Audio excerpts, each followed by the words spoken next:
Halo, assalamualaikum warahmatullahi wabarakatuh. Selamat pagi dan salam sehat.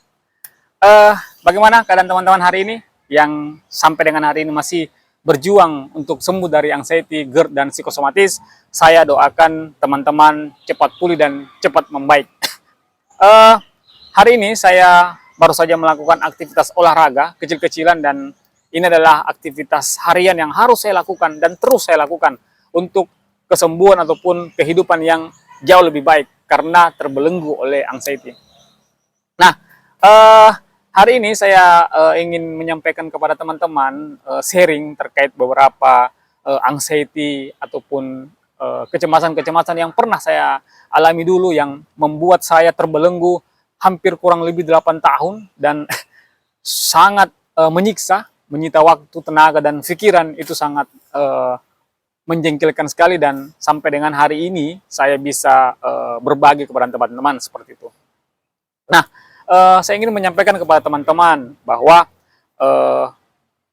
ketika teman-teman masih cemas dalam berkendara, saya ingin menyampaikan beberapa tips kepada teman-teman untuk bisa keluar dari anxiety ketika berkendara seperti itu. Nah, tips yang pertama itu teman-teman harus fokus beberapa hal di sekeliling teman-teman. Misalnya, ketika teman-teman naik motor dan perasaan kayak nyelekit-nyelekit di dada, kemudian perasaan kayak mau pingsan, teman-teman harus fokus kepada 5 hal di sekeliling teman-teman.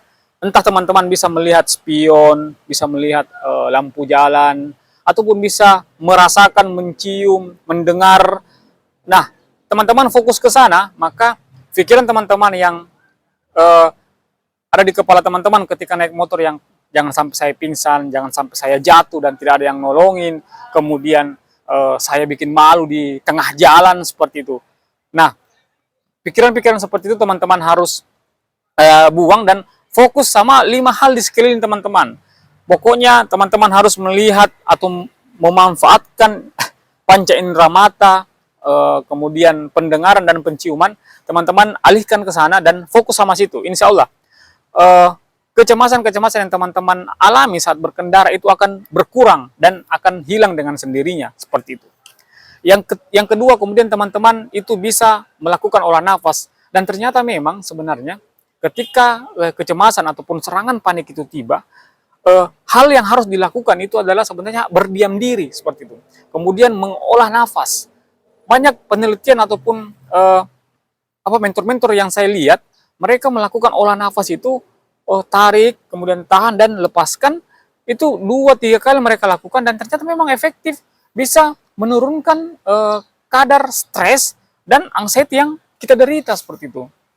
Saya juga baru lihat, baru pelajari bahwa memang ternyata efektif sekali itu melakukan tarik nafas, kemudian melakukan relaksasi, itu sangat bermanfaat sekali ternyata. Nah, ketika teman-teman yang sampai dengan hari ini masih cemas saat berkendara, teman-teman lakukan itulah yang saya katakan tadi, fokus sama sekeliling teman-teman dan melakukan olah nafas seperti itu. Jadi teman-teman jangan selalu takut, jangan selalu cemas ketika berkendara. Teman-teman tidak akan apa-apa kok, serius. Saya pernah naik motor itu 2 jam dari Makassar ke Malino dalam keadaan anxiety. Dari pertama saya berangkat dari Makassar itu, saya sudah bilang, saya tidak bakalan sampai di sana. Tetapi yang saya niatkan bahwa dimanapun seseorang itu kalau memang sudah waktunya pasti akan terjadi. Dan apa yang terjadi ketika saya sampai di Malino, saya sangat menikmati perjalanan itu. Sangat menikmati. Sampai dengan di sana tidak terjadi apa-apa. Dan ada beberapa sensasi anxiety yang menurut saya itu hanyalah sensasi biasa yang nyolek-nyolek. Kemarin juga pernah terjadi dan tidak terlalu